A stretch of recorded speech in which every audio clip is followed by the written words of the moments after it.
Abonnez-vous et cliquez aussi sur la petite cloche de notification pour ne rien rater de nos prochaines vidéos. N'oubliez pas de partager aussi la vidéo et de la liker. Afrique N24. Communiqué numéro 011/2022 relatif à la manipulation occidentale sur la crise alimentaire. Le 24 février 2022, le président de la Fédération de Russie déclenchait l'opération militaire spéciale en Ukraine avec deux objectifs stratégiques à atteindre, d'une part démilitariser l'Ukraine qui représentait une menace pour la sécurité de la Russie, et d'autre part, dénazifier l'État ukrainien qui comportait en son sein des ukronazis. L'initiative du Kremlin a conduit le bloc occidentalo-américain à prendre des sanctions économiques contre la Russie, dans l'espoir que celle-ci mettrait le pays à genoux et susciterait une crise sociale, avec pour conséquence des manifestations populaires qui chasseraient du pouvoir Vladimir Poutine. Bruno Le Maire, ministre de l'économie et des finances français, avait là-dessus été très clair sur les chaînes télévisées de son pays. En réaction aux sanctions économiques et financières de l'Occident, la Fédération de Russie a exigé d'être dorénavant payée en roubles pour l'achat de son pétrole et de son gaz, tout en réduisant, voire en fermant pour certains pays européens, le robinet du gaz russe. La riposte de Poutine a entraîné une grave crise énergétique dans tous les pays occidentaux, excepté les États-Unis d'Amérique.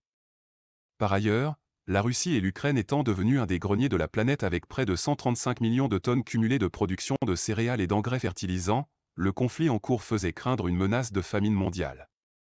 Rappelons que des crises alimentaires ont sévi dans plusieurs régions du monde et poussé des peuples affamés et opprimés à des révoltes souvent réprimées dans le sang. On se souvient particulièrement de l'année 2008 marquée par une généralisation des crises dénommées « émeutes de la faim » en Afrique, à Haïti, en Asie, Indonésie, Philippines, etc., et en Amérique latine, Pérou, Bolivie, etc. C'est dans ce contexte que Macky Sall, alors président en exercice de l'Union africaine, a entrepris de rencontrer le président russe Vladimir Poutine à Sochi pour négocier l'acheminement des navires de céréales et d'engrais du port d'Odessa en Ukraine vers les pays pauvres susceptibles d'être frappés de plein fouet par la crise alimentaire. La démarche du représentant africain fut couronnée de succès, puisque le président de la Fédération de Russie prit toutes les dispositions pour assurer la sortie des navires afin que les stocks de céréales et d'engrais fussent envoyés vers les pays les plus pauvres de la planète. Mais à la session plénière du Forum international annuel du Club Valdaï, Vladimir Poutine révèle dans son intervention du 27 octobre 2022 que seulement 3% du stock global de céréales et d'engrais débloqués ont été acheminés vers l'Afrique. Tout le reste a été capté par les Occidentaux. Pour le chef du Kremlin, ceux-ci ont dupé le monde et se sont servis de la misère des peuples d'Afrique pour accéder à la plus grande quantité des céréales livrées. Voilà qui explique le fait que la Russie ait suspendu sa participation à l'accord sur la poursuite des exportations des céréales ukrainiennes, vitales pour l'approvisionnement alimentaire des pays pauvres. L'autre raison porte sur les accusations que la Russie formule à l'endroit de l'Ukraine, s'agissant des attaques de drones que subit la marine russe en Crimée. À la lumière des faits, il semble bien que dans cette affaire, Macky Sall n'ait été que le garçon de course de l'Union européenne. Il a accepté que les Occidentaux se servent de lui pour donner de l'Afrique l'image d'une mendiante affamée ayant absolument besoin des céréales ukrainiennes, sachant pertinemment qu'au final, ce seraient les vrais affamés européens qui récupéreraient sur le dos des Africains la mise alimentaire. Une indignité de plus du président sénégalais, qui ne peut que susciter la révolte et le mépris de ceux qui défendent l'honneur du continent noir. Car dans l'Antiquité, l'Égypte ou Kama était le grenier du monde. Et encore aujourd'hui, l'Afrique ne manque ni de terre, ni de climat généreux, ni de bras valides, ni de technologie pour nourrir tous ses enfants, et même le monde entier comme jadis. C'est pourquoi, nous, associations, partis politiques et personnalités membres de la plateforme néo-panafricaniste de souveraineté, récusons et dénonçons le comportement humiliant pour toute l'Afrique, du président Macky Sall, qui s'est servi de l'Afrique en tant que président en exercice de l'Union africaine, pour satisfaire les besoins européens.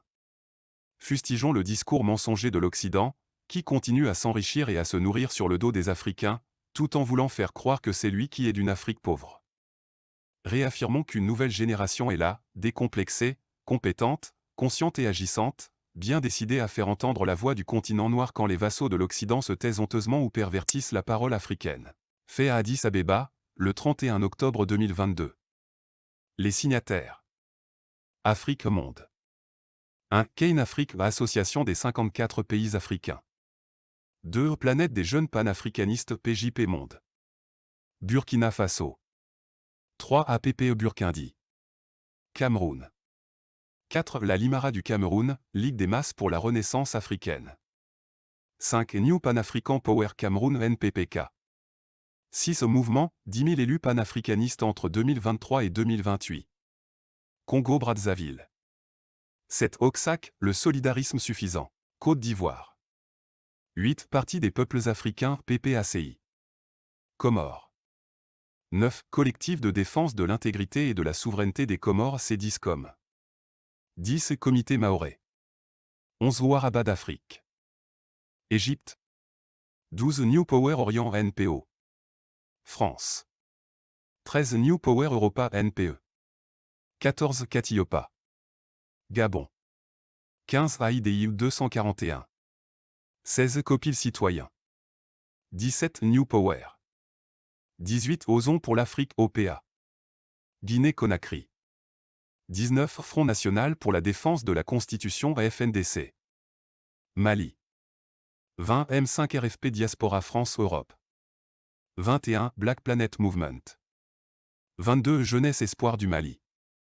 23 Parade, partenariat alternatif russe et africain pour le développement économique. Niger. 24 Association d'assistance aux Nigériens. Tchad. 25 Plateforme de concertation de la diaspora tchadienne. Togo. 26 La dynamique Monseigneur Kpodzro au DMK. 27 La coordination internationale de la dynamique Monseigneur Kpodzro CIDMK. Les destinataires. Chef d'État africain. Chef de gouvernement d'Afrique. Président d'institutions nationales et internationales. Ambassadeur accrédité en Afrique et à l'ONU. Président d'ONG de la société civile en Afrique. Président de partis et mouvements politiques africains. Citoyen d'Afrique et du monde. Likez la vidéo si ce n'est pas déjà fait. Laissez aussi votre point de vue en commentaire.